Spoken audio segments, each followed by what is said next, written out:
This is Hannibal here from the HannibalTV.com with a daily wrestling news update. NXT drew a 0.17 rating last night. That was their lowest Tuesday night rating that they've had since moving to Tuesdays. Related to Melissa Coates, who was also known as Super Genie, she did pass away, and it's unknown exactly what happened with her passing. However, she did lose part of her left leg last year due to an amputation caused by severe blood clots. So sorry to hear that. I just saw her in April, and I more recently had some communication with her. So I'm very sorry to hear that. The Honky Tonk Man has been announced as being part of the Big Bruiser Brody Cup, November 5th and 6th, 2021 at the Carthage Civic Center. This is going to be a huge fan fest. Nash is going to be there, Sid, Demolition, IRS, Ted DiBiase. Just a massive card, and of course I'm going to be there. In other announcements, the World Class Cast, World Class Pro Wrestling Podcast, tomorrow night at 7 p.m. Eastern is going to have none other than the flamboyant one, Eric Embry, and that's going to be right here on the Hannibal TV, as well as the World Class Pro Wrestling YouTube channel, as well as the Hannibal TV Facebook page, where all of my streams on there are ad-free. And speaking of world-class pro wrestling, it's official. September the 19th in San Antonio, Texas. It's going to be a combined world-class Revolution / River City Wrestling taping at the Grand Event Center in San Antonio. It is going to be the Blood Hunter, if he's still Texas champion by then, accompanied by Blaze versus none other than WWE, WCW, ECW, and Japanese wrestling legend, Too Cold Scorpio. So that is going to be quite something. Get into some of your questions. Raymond likes my show. Tell it what it is. Labrador Retriever misses the Great North Wrestling events in Ottawa. Well, there is going to be a Great North Wrestling event in Quebec in October, and I can tell you this event is only going to be about less than an hour drive from Ottawa. So it'll be within driving distance.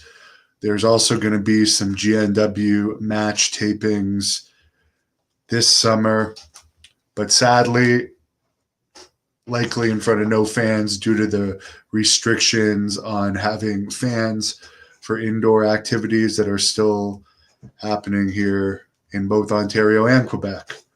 But Quebec is going to be more open by October, and we hope Ontario will be soon to follow, but we're still on lockdown here till July 26th. PJ Black is watching my full shoot interview with Raven right now. Well, since you bring Raven up, I got a plug. He's going to be at the ECW Arena September 18th, managing his newest protege versus Nunzio. So that should be pretty good. Last time I was at the ECW Arena, Sabu and cheerleader Melissa were there. Not cheerleader Melissa, sorry, Melissa Coates, the Super Genie that sadly passed away. I get this question all the time. It was with Paul Hellyer, UFO-related interview, and there's going to be a lot of UFO-related news coming up this week. And why was he my favorite? Because he's former Canadian Minister of Defense, which is the highest-ranking official I've interviewed. I hope to do more in that domain as time goes on. Scorpio can still go for sure. He's a tough guy, trained in Japan as well.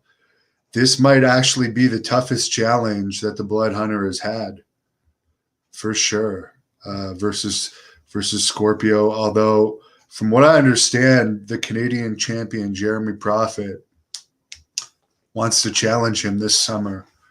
So that might be, he might lose the Texas title if the Texas title is going to be on the line when he faces Prophet by the time the Scorpio matches happen in September. So time will tell, but it's all going to be on the Hannibal TV. Somebody sending prayers to Melissa Coates. Becoming Warrior was a bore fest. Didn't see it.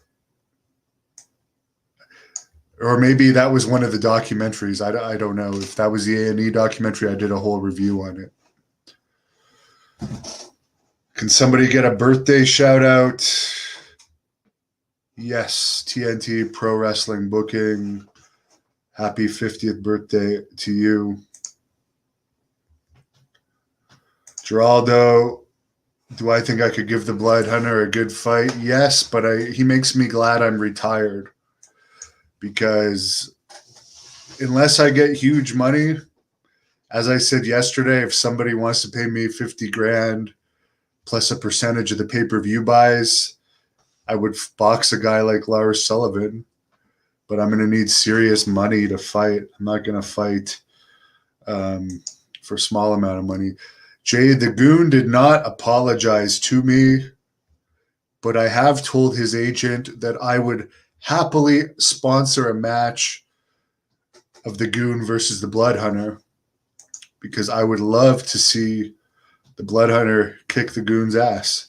To be perfectly honest with you. Mike's asking about Piper. You haven't seen her for a while. I'll go get her.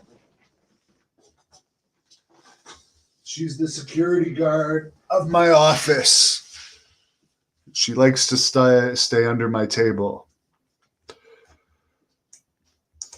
PJ says, did Scorpio beat Road Warrior Hawk's ass in a fight? Yes, he did.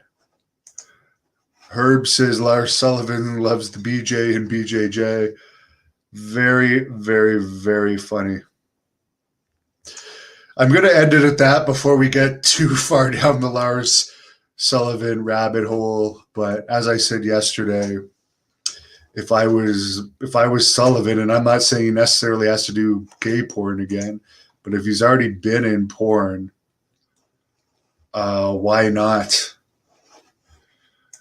Wendell, you're actually incorrect. I get more views than he does, and that's a pure fact. And you know what? I will prove it to you. I will prove it to you because I get a lot of haters, and I go by actual figures. Let's just look at the past 30 days, my good friend Wendell hating on me. Let's look at the past 30 days and see where I am compared to that guy. Because I have an analytics program where I can do that. So I'm looking that up for you right now to prove that I go by facts and not bullshit. So Wendell, where am I compared to your buddy Chris Van Vliet, or whatever the hell his name is? So far this past 30 days, I got 3.9 million views. He has 765,000. So you tell me how he gets more views than me. He doesn't. Jeff Miller says Wendell is a jobber. And of course, Jeff Miller is the metal maniac. Lindsay watched the little fight I had with Lanny. Can't believe he smacked you. Yeah, well, Lanny and I are apparently not on good terms. He was on good terms with me for several years after that, but apparently he's moved to Ecuador now, and supposedly he's got money from his brother's passing and his father's passing, plus whatever he gets from WWE for using his brother's video footage and stuff, according to reports. So he doesn't need Great North Wrestling payoffs anymore. And to be perfectly frank with you, in 2012, the last time we used him, he was over the hill then. So why would we want him back 9 years later? And by the time we can actually bring in Americans for events here, it's going to be 2022. And Lanny Poffo is not on top of my Great North Wrestling talent list. Jay Smith, he claimed he got in one interview, he said he's a very wealthy man. And this is a somewhat of a quote. He said, my father was very wealthy and my brother was very wealthy and they loved me very much. That was a Lanny Poffo quote.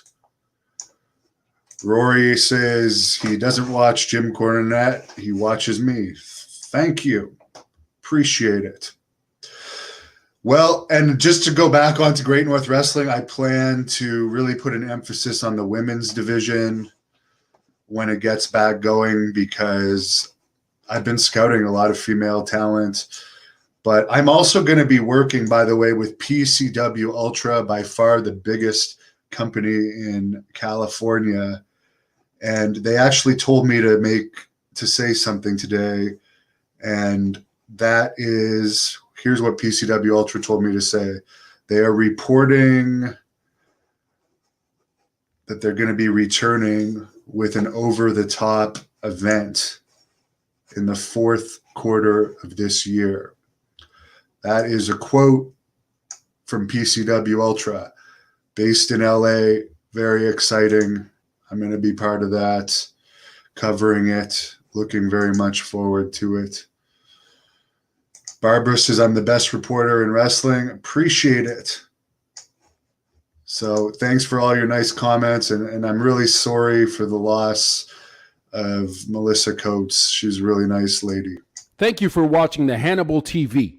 Please like this video if you enjoyed it, and click the subscribe button to not miss any of our latest shoot interviews, match videos, or news updates. Support us on patreon.com for $1.99 a month to watch our